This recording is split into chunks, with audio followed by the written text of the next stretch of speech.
10 oktyabrdan boshlab pensionerlar uchun ayrim tartiblar, to'lovlar, hujjat tekshiruvlari va ijtimoiy yordam olish jarayonlarida muhim o'zgarishlar kuchga kirishi mumkin.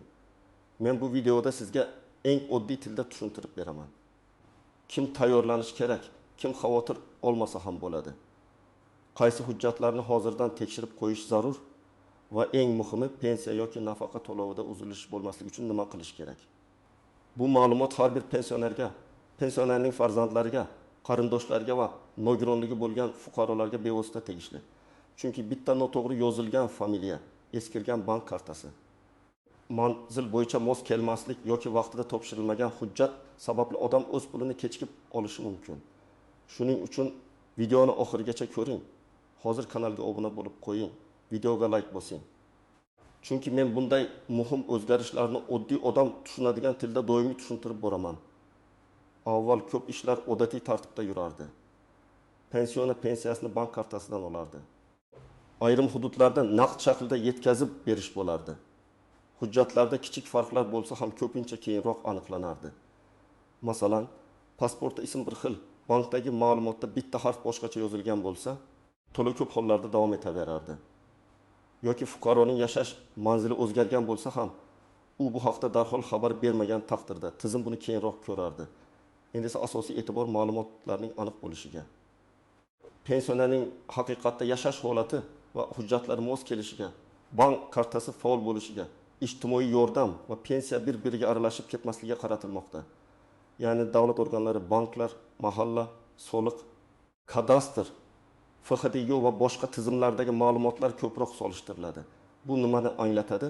Bu shuni anglatadiki, agar sizning hujjatlaringizda xato bo'lsa, siz boshqa manzilga ko'chib, ro'yxatdan o'tmagan bo'lsangiz, kartangiz muddati tugagan bo'lsa yoki ishonchnoma orqali pensiya olayotgan bo'lsangiz, 10 oktyabrdan keyin bunday holatlar ko'proq tekshiruvga tushishi mumkin.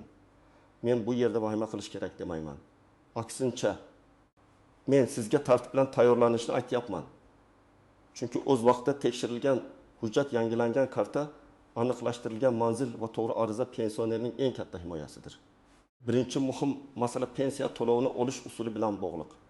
Agar pensioner bank kartasi orqali pensiya olayotgan bo'lsa, karta muddati, karta egasining shaxsiy ma'lumotlari, telefon raqami va bank tizimidagi ma'lumotlar pasport yoki ID karta bilan mos bo'lishi kerak.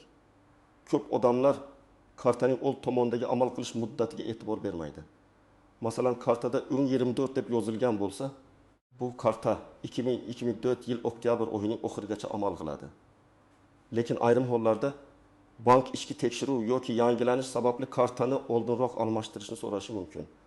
Pensioner buni bilmasa, pensiya tushadi. Lekin pulni yechishda muammo chiqadi. Ikkinchi masala ishonchnoma orqali pensiya olish. Ba'zi pensionerlar o'zlari bankka yoki tegishli idoraga bora olmaydi. Ularning farzandi, nabirasi yoki boshqa qarindoshi ishonchnoma asosida pulni oladi. Avval ayrim joylarda bu jarayon sustroq nazorat qilingan bo'lishi mumkin. Endi esa ishonchnomaning muddati, notarial tasdiqlangani, pensionerning tirikligi, yashash manzili, sog'lig'i va haqiqiy roziligi alohida tekshirilishi mumkin. Bu juda muhim, chunki amaliyotda shunday holatlar uchraydi. Pensioner kasal, hujjatlarni tushunmaydi, lekin uning nomidan kimdir pul oladi. Yoki ishonchnoma muddati tugagan, lekin oila buni unutgan. Natijada to'lov vaqtincha to'xtashi yoki tekshiruvga tushishi mumkin. Uchinchi masala ijtimoiy yordam, kompensatsiya va pensiya birgalikda baholanishi. Ayrim pensionerlar nafaqat pensiya, balki kommunal to'lovlar bo'yicha imtiyoz, nogironlik nafaqasi, parvarish puli, kam ta'minlanganlik bo'yicha yordam yoki boshqa turdagi qo'shimcha to'lovlarni ham oladi. Endi bunday to'lovlarda oilaning daromadi, ro'yxatdagi a'zolar, uy-joy, transport vositasi, bankdagi ayrim harakatlar va boshqa ko'rsatkichlar ko'proq solishtirilishi mumkin. Bu degani hamma yordam bekor bo'ladi degani emas. Lekin ma'lumotlar mos bo'lmasa, savollar ko'payadi. Masalan, bir pensioner oyiga 1 million 200 ming so'm pensiya oladi. U yolg'iz yashaydi, farzandlari alohida. U kommunal kompensatsiya yoki mahalla orqali yordam olishga haqli bo'lishi mumkin. Lekin hujjatda uning uyida yana 3 kishi ro'yxatda turgan bo'lsa, tizim ularni ham oila a'zosi deb ko'rishi mumkin. Ular aslida boshqa shaharda ishlayotgan bo'lishi mumkin, lekin ro'yxatdan chiqmagan. Natijada pensionerga yordam tayinlash kechikadi yoki rad javobi keladi. Bu yerda muammo pensionerning daromadida emas, hujjatdagi ma'lumotning haqiqatga mos emasligida. Men birinchi navbatda yoshi katta, yolg'iz yashaydigan pensionerlarga murojaat qilaman. Agar siz yolg'iz yashasangiz, pensiyangiz asosiy daromadingiz bo'lsa, hujjatlaringizni tekshirtirishni kechiktirmang. Pasport yoki ID kartangiz yaroqli bo'lishi, bank kartangiz ishlashi, telefon raqamingiz o'zingizning nomingizda yoki hech bo'lmaganda siz doim foydalanadigan raqam bo'lishi kerak. Chunki SMS xabarlar, bank tasdiqlari, navbat ma'lumotlari yoki ogohlantirishlar shu raqamga keladi. Ikkinchi guruh nogironligi bo'lgan pensionerlar va ularni parvarish qilayotgan yaqinlaridir. Bunday holatda tibbiy hujjatlar, nogironlik guruhi muddati, qayta ko'rik sanasi, parvarish qiluvchi shaxsning hujjatlari juda muhim. Masalan, pensioner ikkinchi guruh nogironligi bo'yicha nafaqa yoki qo'shimcha to'lov oladi. Uning tibbiy ma'lumotnomasi 1 noyabrgacha amal qiladi. Agar u oktyabrda qayta ko'rikdan o'tish kerak bo'lsa-yu, bu ish kechiksa keyingi oy to'lovida uzilish bo'lishi mumkin. Keyin odam idora yuguradi. Lekin muammo oddiy, muddat vaqtida yangilanmagan. 3-guruh pensiyasini ishonchnoma orqali olayotganlar. Agar siz farzandingizga yoki boshqa odamga ishonchnoma bergan bo'lsangiz, uning muddati qachon tugashini aniq tekshiring. Ishonchnomada aynan pensiya olish vakolati yozilganmi? Bank operatsiyasini bajarish huquqi bormi? Pulni naqd yechish yoki hisob varaqdan foydalanish huquqi ko'rsatilganmi? Bularning hammasi ahamiyatli. Ba'zi odamlar umumiy ishonchnoma yetadi deb o'ylaydi. Lekin ayrim bank yoki tashkilot aniq vakolat yozilishini talab qilishi mumkin.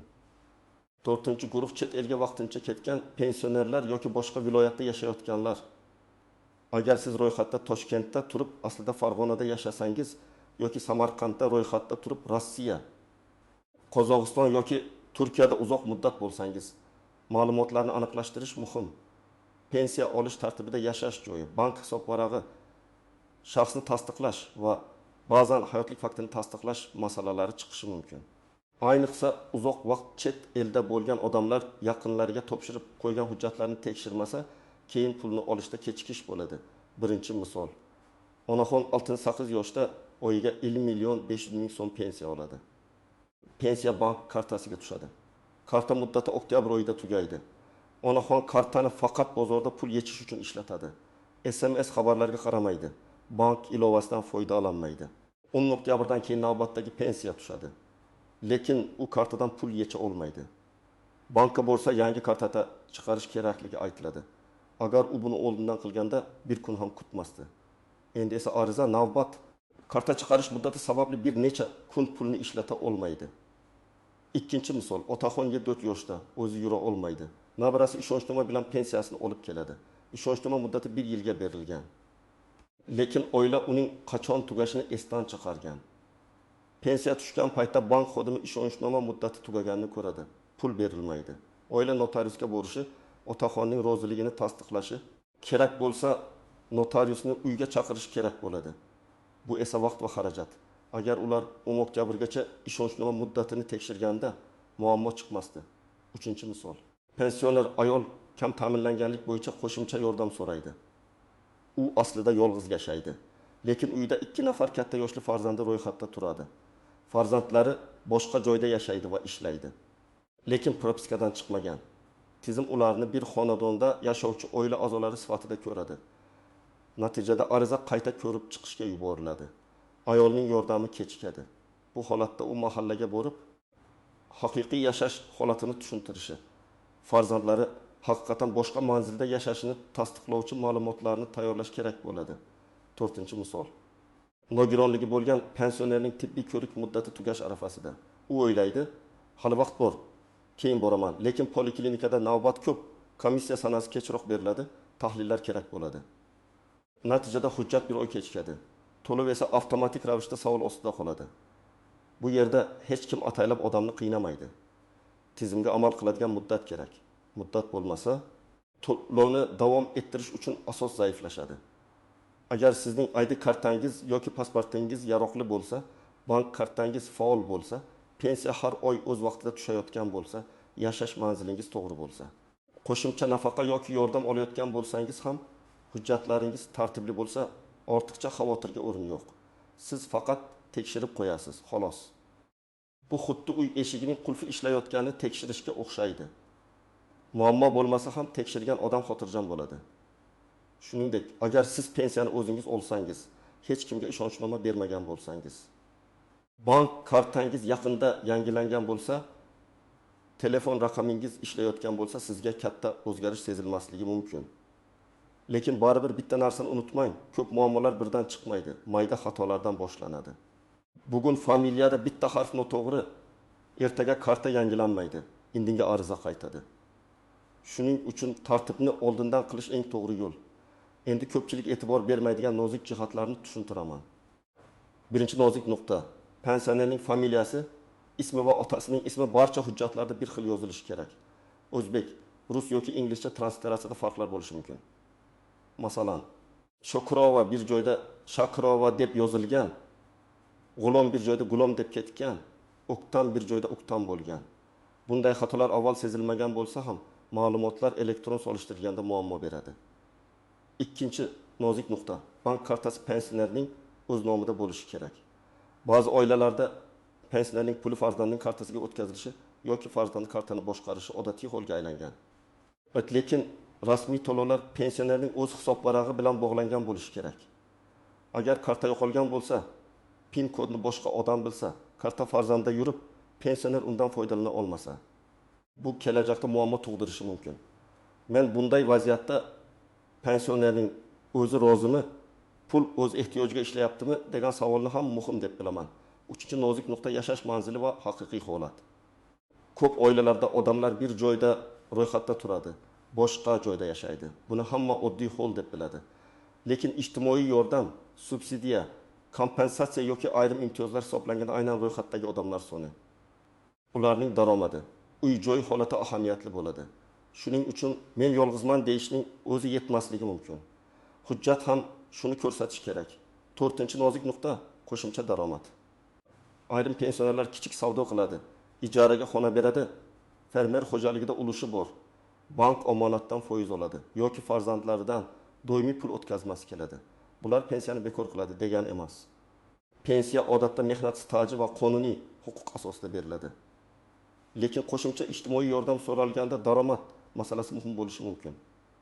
Shu sababli arizada daromadni yashirish, baribir bilishmaydi deb o'ylash noto'g'ri. Elektron tizimlar ko'p narsani ko'radi. Yashirilgan ma'lumot keyin rad javobiga yoki qayta tekshiruvga sabab bo'ladi. Beshinchi nozik nuqta: vafot etgan shaxs nomidan to'lov olish. Bu juda jiddiy masala. Agar pensioner vafot etsa, oila tegishli tartibda xabar berishi kerak. Ba'zan pensiya keyingi oy ham tushib qoladi. Qarindoshlar esa bu baribir uning puli edi deb yechib oladi. Lekin qonuniy jihatdan bunday pulni olish tartibi alohida bo'lishi mumkin. Meros, daf puli, oxirgi to'lov, ortiqcha tushgan summa kabi masalalar rasmiy hal qilinadi. Shuning uchun bunday vaziyatda bankdan pulni shoshilib yetish emas, pensiya jamg'armasi yoki tegishli organ bilan maslahatlashish kerak. Endi eng muhim qismiga o'tamiz. Siz hozir nima qilishingiz kerak? Men buni oddiy qadamlar bilan tushuntiraman. Birinchi qadam: hujjatlaringizni bir joyga yig'ing. ID karta yoki pasport, pensiya guvohnomasi, bank kartasi, nogironlik bo'yicha ma'lumotnoma bo'lsa u, ishonchnoma bo'lsa uning nusxasi, tibbiy hujjatlar, yashash manzili bo'yicha ma'lumotlar, telefon raqamingizga bog'liq hujjatlar. Bular tarqoq yotmasin. Bitta papkaga soling. Farzandingiz yoki ishonchli yaqiningiz ham qayerda turganini bilsin. Ikkinchi qadam: bank kartangizni tekshiring. Karta muddati qachon tugashini ko'ring. Karta ishlayaptimi? PIN kod esingizdami? SMS xabar keladimi? Bankdagi telefon raqamingiz to'g'rimi? Bularni aniqlang. Agar karta muddati yaqin bo'lsa, bankka boring. Odatda bankda shaxsni tasdiqlovchi hujjat talab qilinadi. Agar o'zingiz bora olmasangiz, bankdan yoki notariusdan ishonchnoma tartibini so'rang. Uchinchi qadam: pensiya jamg'armasi yoki mahalla bilan ma'lumotlarni solishtiring. Sizning familiyangiz, ismingiz, tug'ilgan sanangiz, pasport raqamingiz, yashash manzilingiz to'g'ri kiritilganmi? Shuni so'rab aniqlang. Agar biror xato topsangiz, keyin to'g'rilayman demang. Darhol ariza yozing. Arizada xato qayerda ekanini aniq ko'rsating. Masalan, bank ma'lumotlarida familiyam noto'g'ri yozilgan, yashash manzilim yangilanishi kerak, telefon raqamim o'zgargan. To'rtinchi qadam: ishonchnoma muddatini tekshiring. Agar kimdir sizning nomingizdan pensiya olayotgan bo'lsa, ishonchnoma qachon berilgan, qachon tugaydi, unda qaysi vakolatlar yozilgan, bularni ko'ring. Agar pensioner o'zi yurishga qiynalsa, notariusni uyga chaqirish imkoniyati haqida so'rash mumkin. Lekin hech qachon bo'sh qog'ozga imzo qo'ymang, mazmunini o'qimagan hujjatga rozi bo'lmang. Pulingizni kim qanday olayotganini nazoratsiz qoldirmang. 5-qadam tibbiy va nogironlik hujjatlarini yangilang. Agar nogironlik guruhi muddatsiz bo'lsa alohida, lekin muddatli bo'lsa, keyingi ko'rik sanasini kalendarga yozib qo'ying.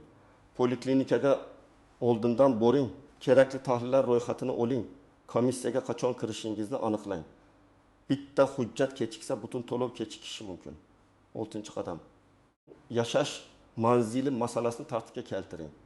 Agar siz yolg'iz yashasangiz, lekin uyda boshqa odamlar ro'yxatda tursa, bu ijtimoiy yordamda muammo berishi mumkin. Farzandlaringiz boshqa joyda doimiy yashasa, ularning ro'yxat masalasini hal qilish haqida o'ylang. Agar buning imkoni bo'lmasa, mahallaga haqiqiy holatni tushuntiring. Kerak bo'lsa dalolatnoma yoki qo'shimcha tasdiqlovchi ma'lumotlar haqida so'rang. 7-qadam. Ariza yozishni biling. Arizada hissiyot emas, fakt bo'lish kerak. Masalan, men falonchi pensiya to'lovim bo'yicha ma'lumotlarimni tekshirib berishingizni so'rayman. Bank kartam yangilangan, telefon raqamim o'zgargan. Yangi raqamni tizimga kiritishingizni so'rayman.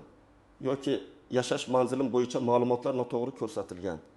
Ilova qilingan hujjatlar asosida tuzatishingizni so'rayman. Ariza oxirida sana imzo, telefon raqami bo'lsin. 8-qadam. Barcha murojaatlaringizdan nusxa saqlang. Bankka ariza berdingizmi? Pensiya jamg'armasiga murojaat qildingizmi? Mahallaga hujjat topshirdingizmi? Imkon qadar qabul qilinganini tasdiqlovchi belgi SMS. Kvitansiya yoki ro'yxat raqamini saqlab qo'ying. Keyin men topshirgandim deyishning o'zi yetmaydi. Qo'lingizda dalil bo'lsa, ish tezroq yuradi. 9-qadam. Firibgarlardan ehtiyot bo'ling. O'zini bank xodimi, pensiya bo'limi vakili yoki ijtimoiy yordam tekshiruvchisi deb tanishtirib, karta raqami, SMS kodi, PIN kod, pasport nusxasi yoki pul so'raydiganlar bo'lishi mumkin. Hech kimga SMS kodni aytmang. Bank xodimi ham sizdan PIN kod so'ramasligi kerak. Agar kimdir 10 oktyabrdan pulingiz to'xtaydi, men hal qilib beraman deb pul so'rasa, ehtiyot bo'ling. Rasmiy masalalar rasmiy idora orqali hal qilinadi. 10-qadam. Yaqinlaringiz bilan gaplashing. Men farzandlarga ham murojaat qilaman. Ota-onangiz pensioner bo'lsa, ularning kartasi, hujjati, tibbiy ko'rik muddati, ishonchnomasi bilan qiziqing. Lekin bu ularning pulini nazoratsiz boshqarish degani emas. Aksincha, ularni himoya qilish, tushuntirish va kerakli joyga birga borish demakdir. Ko'p pensionerlar uyalmaydi, lekin tushunmay qoladi. Bankdagi yangi tartib, elektron navbat, SMS tasdiq ularga qiyin bo'lishi mumkin. Shunday paytda yaqinlar yordam berishi kerak. Ko'pchilik so'raydi. 10 oktyabrdan keyin pensiya kamayadi. Men buni aniq tushuntiraman. Pensiya miqdori qonuniy asoslar bilan belgilanadi. Har qanday o'zgarish rasmiy qaror va hisob-kitob asosida bo'ladi. Faqat hujjatdagi xato yoki ma'lumotdagi mos kelmaslik sababli to'lov kechikishi, qayta tekshiruvga tushishi yoki qo'shimcha yordam bo'yicha savol paydo bo'lishi mumkin. Yana savol, bank kartam bo'lmasa nima bo'ladi? Hudud va to'lov turiga qarab tartib farq qilishi mumkin. Lekin hozir ko'p to'lovlar bank tizimi orqali yuradi. Shuning uchun bank hisob varag'i va karta masalasini tartibga keltirish foydali. Agar siz kartadan foydalanishni bilmasangiz, bank xodimidan tushuntirish so'rang. Ishonchli yaqiningiz bilan boring, lekin PIN kodni hech kimga oshkor qilmang. Yana savol, men chet elda bo'lsam pensiyam to'xtaydimi? Bu holatda yashash davri, fuqarolik, ro'yxat, bank hisob varag'i va pensiya turi muhim. Hamma uchun bitta javob yo'q. Lekin uzoq muddat chet elda bo'lgan pensionerlar rasmiy tartibni oldindan aniqlashtirishi kerak. Aks holda ma'lumot so'ralganda yaqinlari qiynalib qoladi. Yana savol, qo'shimcha yordam olsam pensiyamga zarar qiladimi? Odatda pensiya alohida huquq, ijtimoiy yordam esa alohida baholash asosida beriladi. Lekin yordam tayinlashda daromad, oila tarkibi, mulk va boshqa omillar hisobga olinadi. Shuning uchun to'g'ri ma'lumot berish zarur.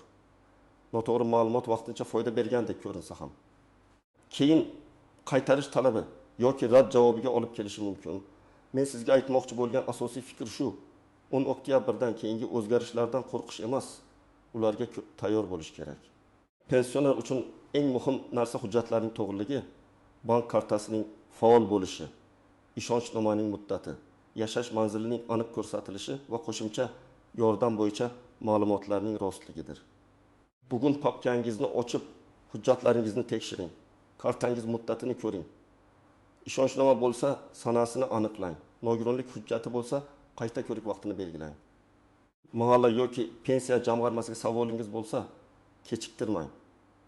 Bitta kunlik tekshiruv sizni bir oylik yugur-yugurdan saqlab qolishi mumkin. Sizningcha pensionerlar uchun eng katta muammo nima? Bank kartalarimi? Hujjatlardagi xatolarmi? Mahalladagi navbatlarmi yoki ma'lumot yetishmasligimi? Fikringizni izohlarda yozib qoldiring. Videoga like bosing, kanalga obuna bo'ling va yaqinlaringizga ham yuboring. Chunki bu ma'lumotni bugun bilgan odam ertaga o'z pensiyasini, nafaqasini va huquqini himoya qila oladi.